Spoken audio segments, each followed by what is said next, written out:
Hi, taking over from Floor. My name is Sjoukje and I'm the Microsoft CTO for Capgemini and the Microsoft Azure MVP. I have the honor to introduce our next speaker, Daniel Paulus. Daniel is a DevOps consultant at Fullstack, and he will help us to unleash the power of containers with Pulumi and Azure Kubernetes Service.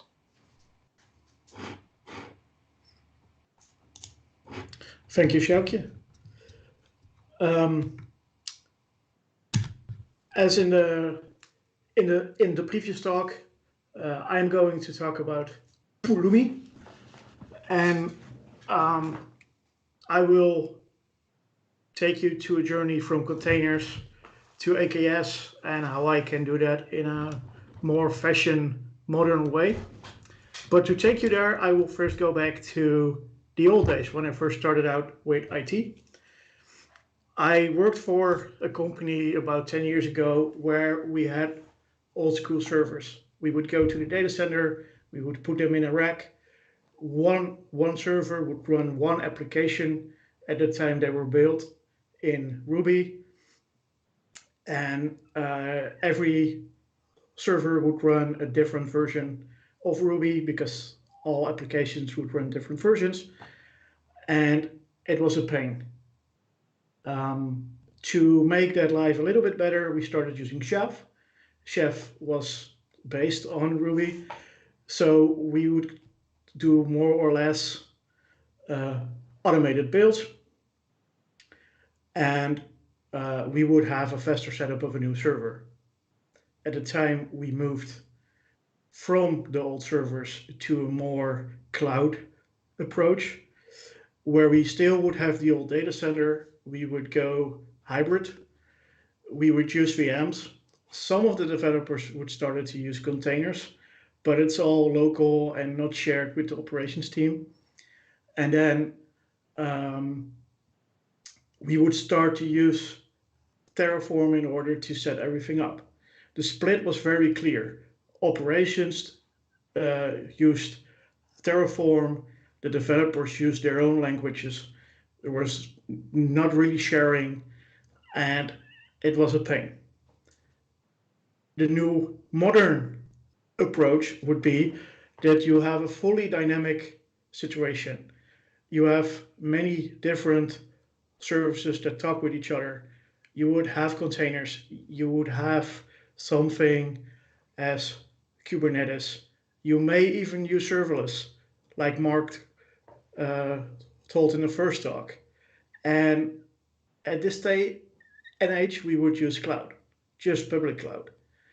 And a tool as Pulumi works great because you can use your own development language to write the code. I will show some demos that are based on Node.js. I will use Typescript because I see a lot of usage of TypeScript at my current customer. So if you've never done anything with infrastructure as code, let me take you back there for a moment. Why would we want to use infrastructure as code? Installing a server by hand with a bunch of bash scripts, and every time something would fail or a package would not be available, things would hurt. There would be errors and everything would go on fire. With this new approach, everything is in code. It's repeatable. It's in Git. You can use the same practices as the developers do. You can do code reviews. And it's all within the same workflow. As I talked about modern infrastructure, this is what I meant with modern. It's real languages. It's exactly the same as your developers write. So you, as an operations engineer, I would love if you would be in a DevOps role where you would be actually part of a dev team. But let's say you're not, you can learn from them and you can ask for their help to write your infrastructure code. But also for the development teams. I see a lot of development teams right now that struggle with operations responsibilities. There's simply not enough operations people to support all the developers that want to use cloud technologies. So let's share and let's learn from each other. With a tool as Pulumi, we can make that happen. And I will do my demos in vscode to show you that you can use any editor that you like. It will work. If we then go to the deploy stage, before I deploy new infrastructure, I would like to see what is going to happen. I would like to make sure that I don't blow up my entire stack. And as an operations engineer, I work a lot with CLI tools every day and mostly the entire day. So having a tool that I can use from the command line is great. And I will also show you an example with Azure Devops, how you can use Azure Devops to deploy a stack. And then there's this new stage where a lot more security people start to investigate what this cloud thing is and what we as development teams can break in the cloud. If you use the software as a service offering, there is a complete activity log within the SaaS solution. So if you're a CISO and you want to check out what's happening, who made a change, who did something, who broke it, it's all being tracked. So let's go back to how Pulumi works. Basically, in this code snippet, you will see that we create a resource group, and in that group, we create a VM. In order to do this, the software must understand that it first has to create the resource group and then has to create the VM. It's all very important that we do that in the right order. So what we do is we define or we link them up by saying that the resource group name is based on the resource group name of the object above. So it understands the order of things. In order to show you how that works, I will have a short demo.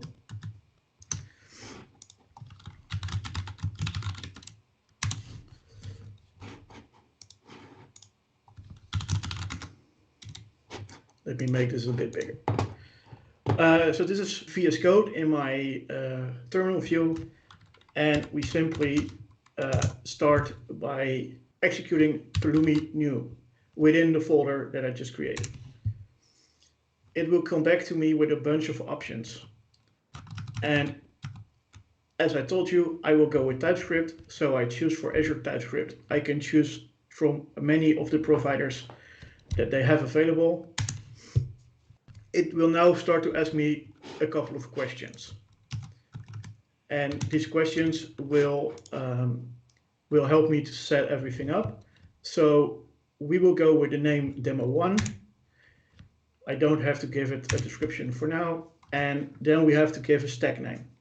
A stack name is very important because we can use acceptance or production, and that way we can split everything up for settings and other organizational information. We will use the public cloud, and because I'm in the Netherlands, I will say West Europe for now. Because it's Node.js, this may take a while.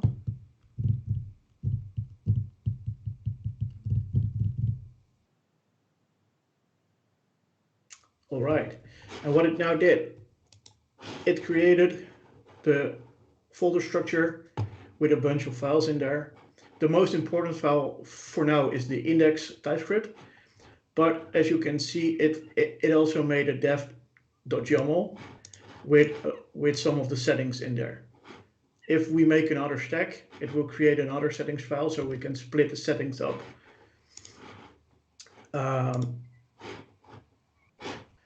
As you can see here, it's already scaffolded us with a very basic deployment. It will create a resource group. In that group, it will make a storage account, and it will output us the connection string. There's a very important thing to understand here. this is the name of the object. It is not the name of the storage account. We can provide a name for the storage account if we like to, but right now it will use an auto-generated name based on the object name. So what will happen here is it will append a unique identifier string at the end of storage. In order to show you, I will bring this stack up.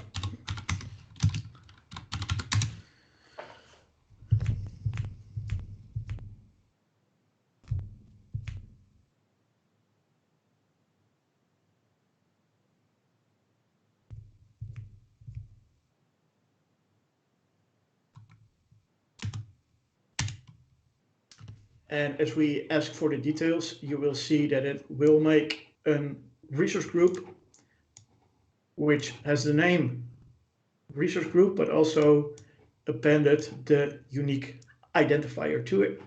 And the same thing for the storage account. For now, let's apply this.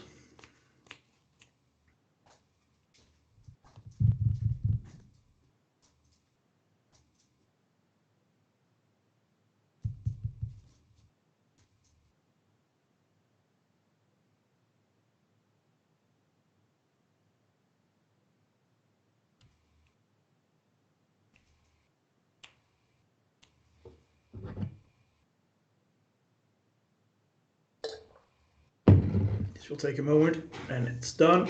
As you can see, we now have a connection string that we can work with. But we have also have the state ready, so we can ask about the state.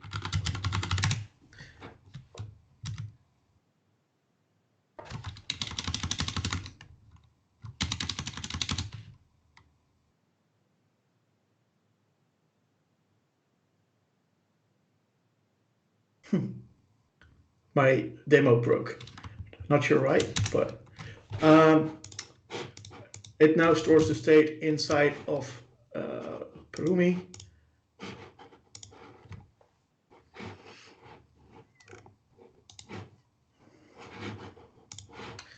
So we can see what it made. If you want to store the state in a different tool, we can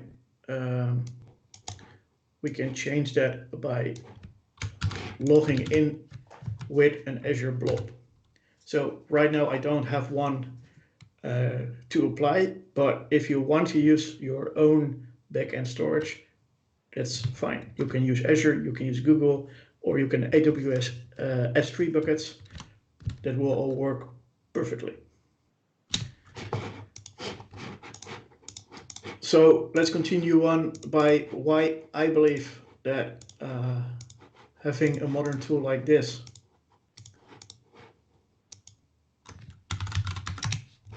is actually great, because as you saw, it's just Typescript, which basically means that we can test everything that we do.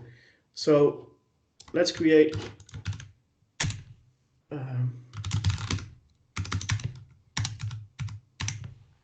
again a new project.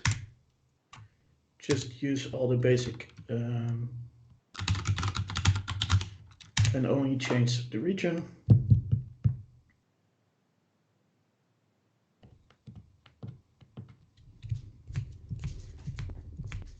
What I'd like to show you in this demo is that we can use testing in order to validate our package.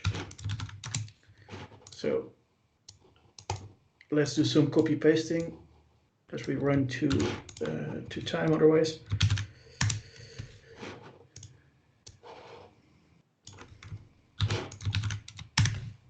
I will add a bunch of extra packages that we need in order to make the testing work.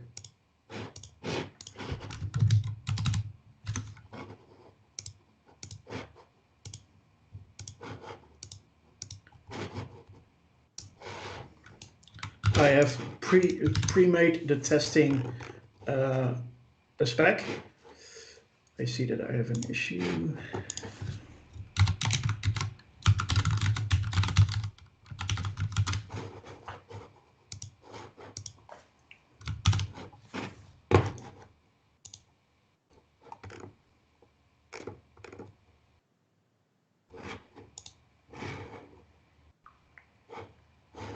Oh yeah, okay.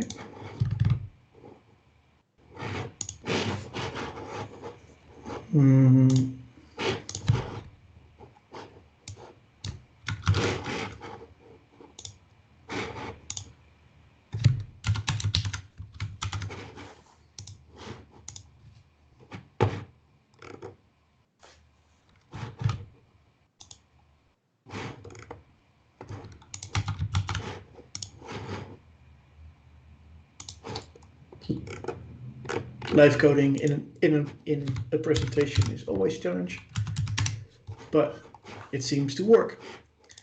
Okay, so what this script does is it basically reads out all the Typescript files that we have in our project, and it then takes out only this file, and the rest will be used for testing purposes. So let's create a storage spec.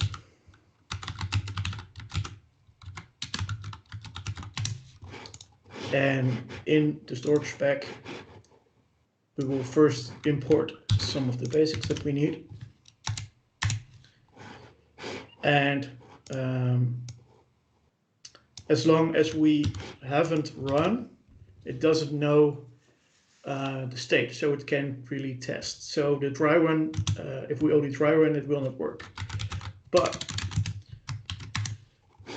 we can now start to say things as, for the storage account that we have, we want to make sure that it should have an exact name. So not the auto-generated name that we had. That will be an async method because we have to wait on the object. And we will now read out the name of the storage account. So storage account per name, and we expect the name to equal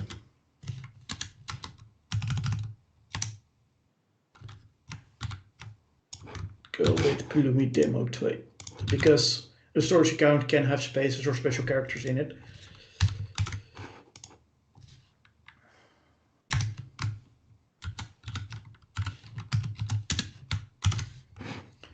Okay, so if we now run, oh, I have to fix one thing in the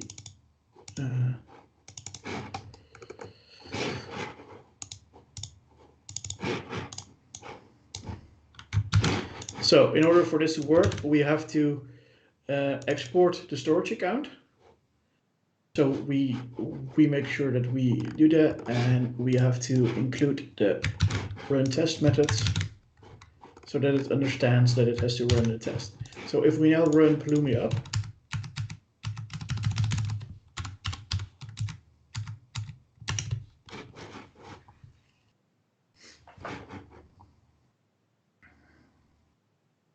you will see that it was running the Mocha test.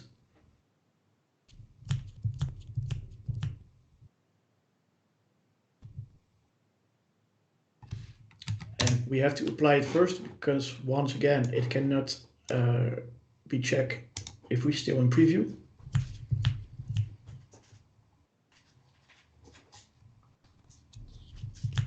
And the check now will fail because we haven't set the name of the storage account. A little bit of a spoiler here, but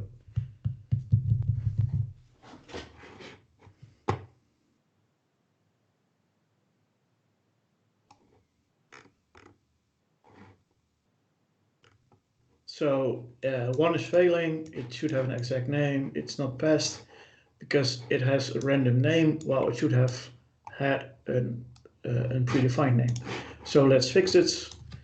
It is quite simple by specifying the name, which we set to Pulumi demo. And if we now apply it again,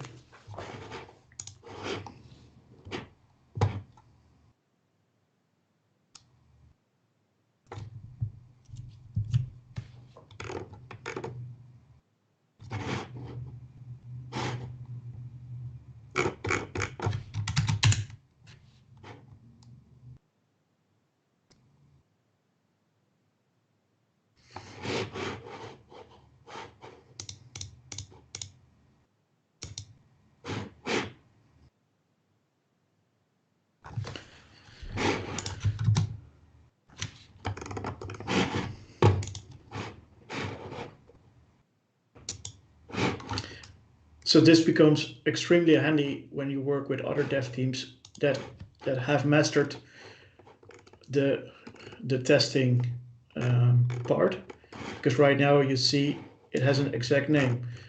You can maybe see that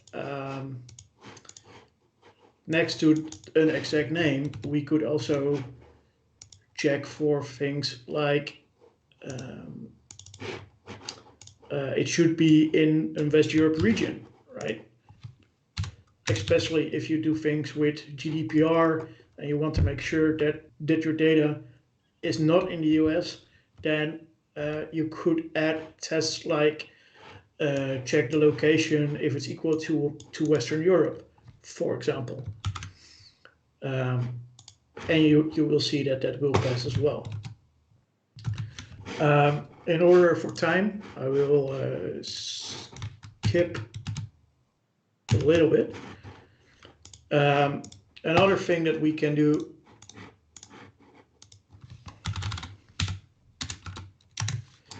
as it is real code, we can also do things like loops.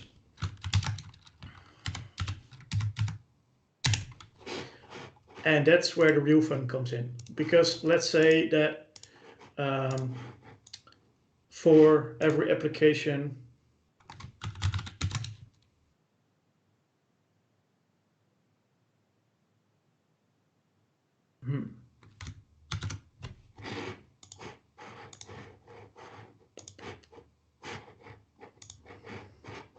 let me fix something.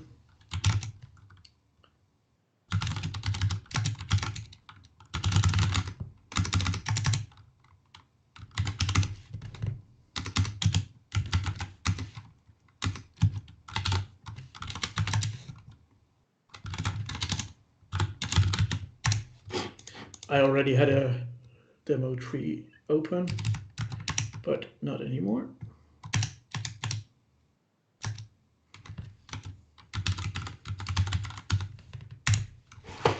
So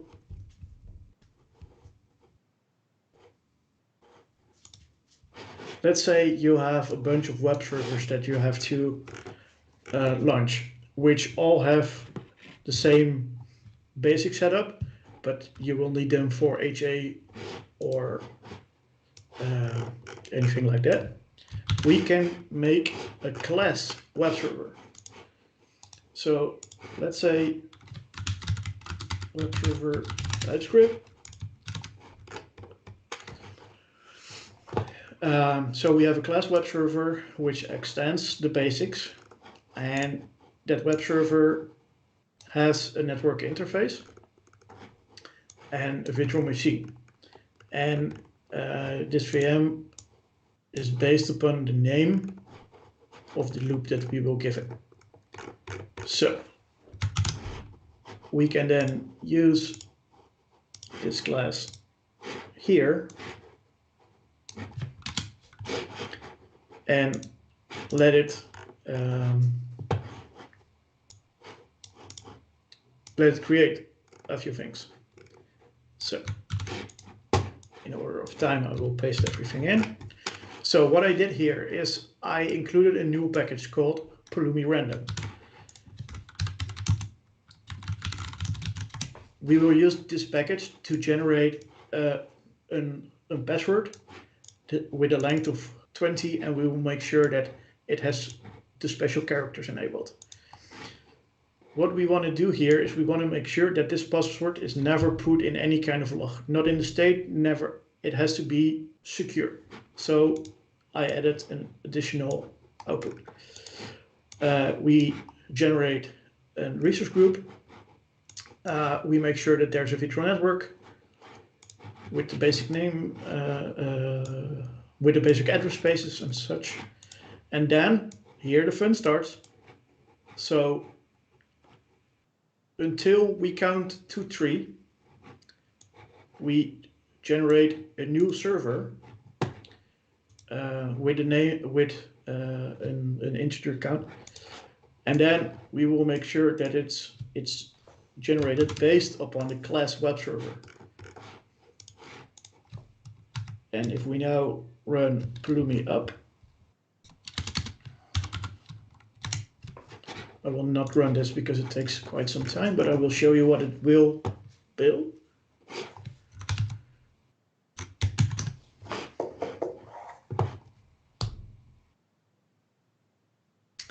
It will create 3 web servers within a resource group and with a virtual network. So don't. So now I want to show you how we can use this in order to build an awesome AKS stack with some containers and Helm charts and everything in there, all managed from Pulumi. So keep in mind that what I will show you is demo state, and I would never run that in actual production, but we can do cool stuff. So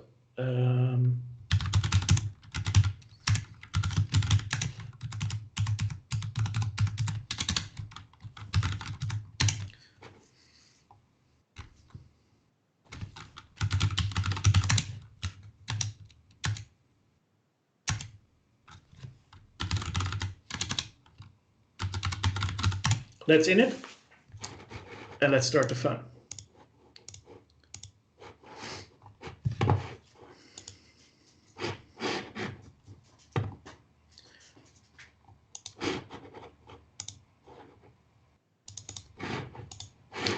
So we don't need this, but we do need a bunch of packages because everything within the framework or within the SDK is split up into separate packages. So if I want to do things with the Azure AD, I have to include the Azure AD package. If I want to do things with a Kubernetes cluster, I have to include that as well. Same for Docker. And we're going to start out by creating a password. And we have to have a resource group, which right now I have given the explicit name of playground. And in order to make an AKS cluster work, I have to have an AD application.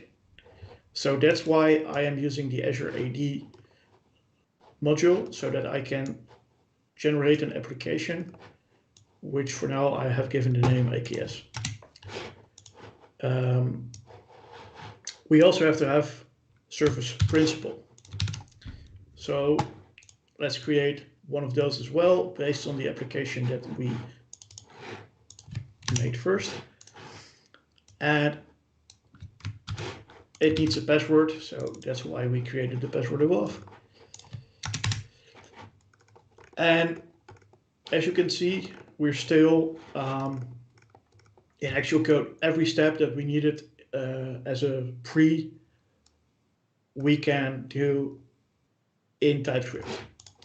But the most easy way that we can make this work is simply call and create a Kubernetes cluster. It's a container service, which has a few options that it needs to have by default. So that's why I filled in all these details.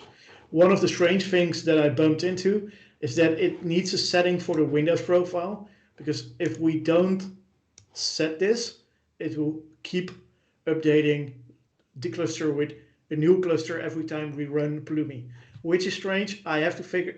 I'm not sure yet why this happens. I will find that out at a later moment. But for now, this will work. And if we run this, we will have a basic empty Kubernetes cluster, which on its own is not very special. But we can start to do cool things to it. Let's create a container service as well. So we make sure that we have an ACR ready to go inside so that's our private repository. And as a developer or as a development team, we create a Node.js application. So how cool would it be that in the same deployment, I can create this application from my Docker file all in one repository? Okay, let's create a Node app. And I do need to write it correctly. And within that Node app, there are 3 files. But the most important one is, of course, the Docker file. Oh.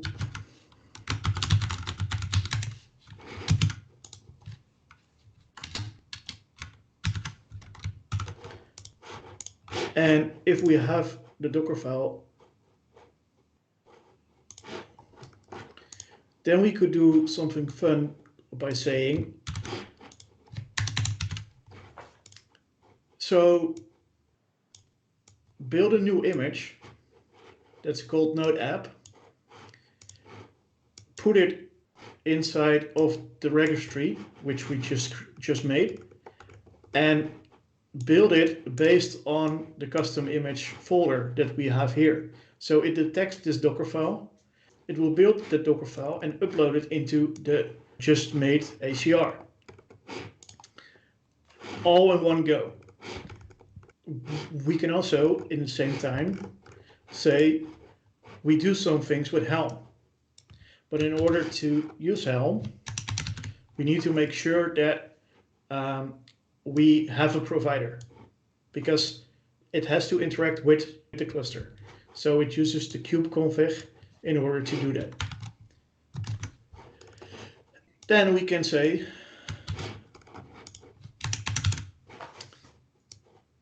use Helm, in my case still v2. I might upgrade to v3 anytime soon now, and use a chart. I wanna install the stable version of Jenkins, which right now is 1.10 in the Helm charts, and I want to provide it with a Kubernetes provider. And at the same time, I want to make sure that I export the cluster name, but I also want to export the kubeconfig. So I can, with Pulumi up, I can get everything that I need in order to interact with this cluster. If I want to run this right now, it will take up to like 15 minutes in order to complete. So I did that in a bit of pre-work. Right here, let me make that a little bit bigger. You can see everything that we just did. And my Node application is also filled in. And I also made sure that it has been run with Azure Devops.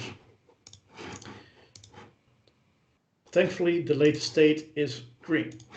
So this basically means that right now in Azure, we have a resource group called Playground. In there, we have a registry, and in the registry we have a node application which is built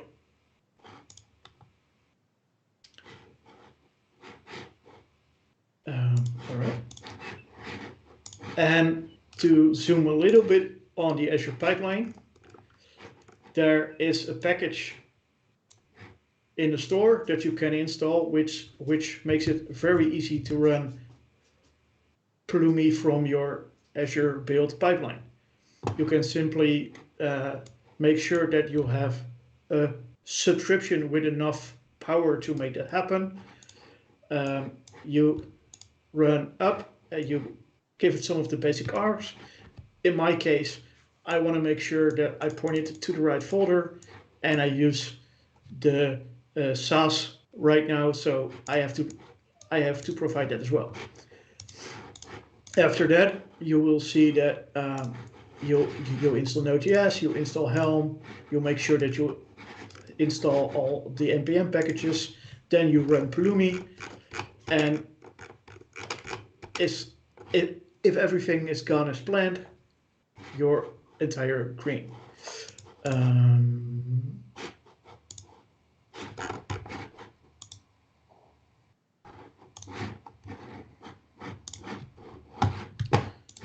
me see. All right. So right now I want to show you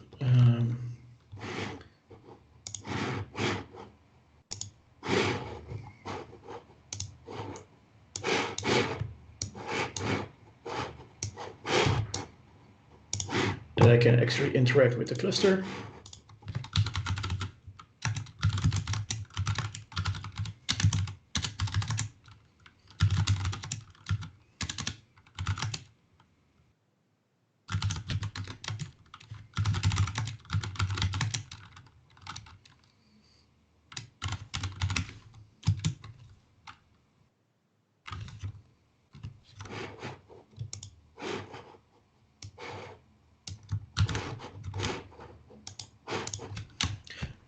Because we have the state and the stack, we can also output any var that we have exported in a previous run. So right now, I have exposed the kube config, which just contains everything we need to talk with the cluster. And you can simply run any command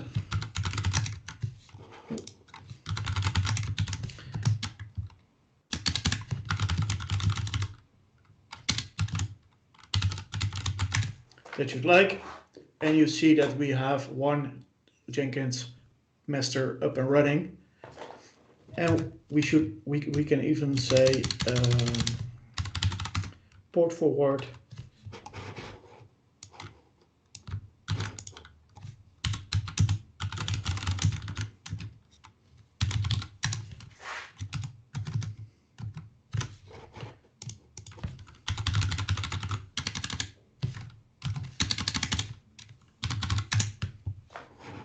and we are attached to our Jenkins. So as you can see, there's a lot of cool stuff that we can do by simply using a tool like Typescript to use the same language as we did to build our Node.js application. And you are all good to go with one Pulumi up command. So everything that I showed you here, it's all free to get started with. As we speak, you only have to have an Azure subscription in order to start with AKS. The AKS master planes are free, but you do pay for the nodes that you use. So the bigger they are, the more expensive they are. And one tip that I can give you, simply run Pulumi destroy, and it will make sure that all the resources that we just made are offline. That's it for today. Are there any questions?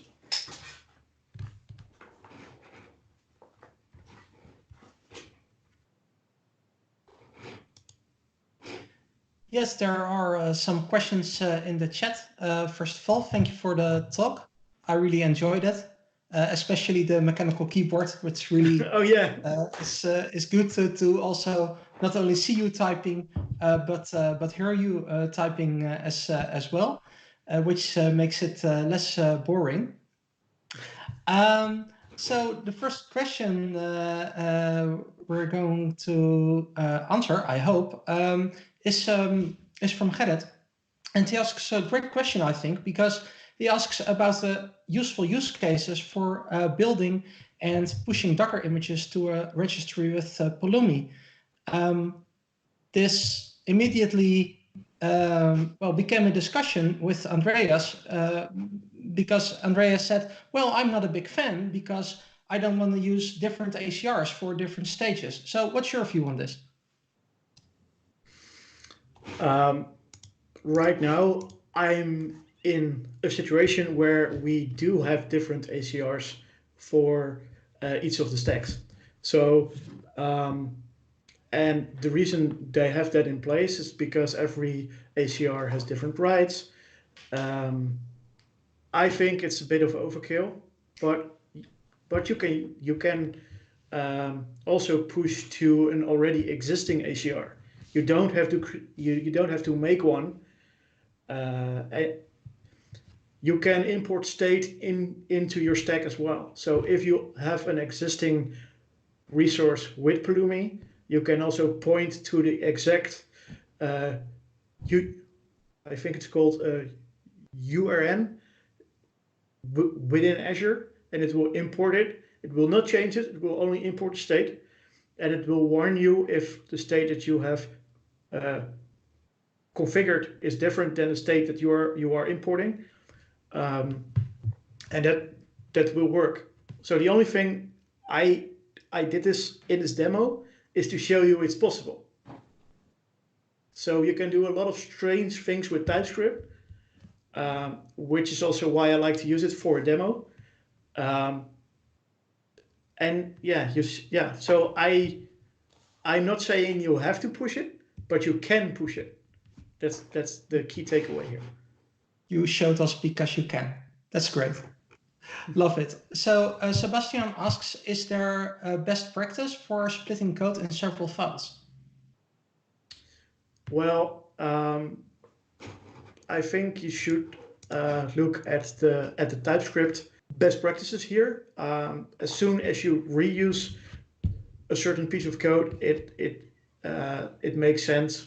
So as I did in demo 3, where I split up the web server file as a class, then it makes sense to split it to a separate file. But you can also so you can include or import anything that you like with in top of the stack. So you can make sure that if I have a lot of configuration settings, I can make a config.ts and include all that config there, and then simply include it to the files that it needs to be included to.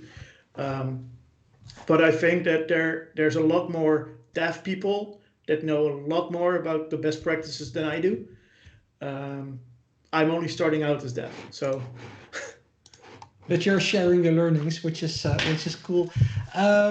So there was also another question. The last one we'll do in before the break. Is there a special reason why you wouldn't create the AKS cluster from Pulumi? What's the difference with using Terraform?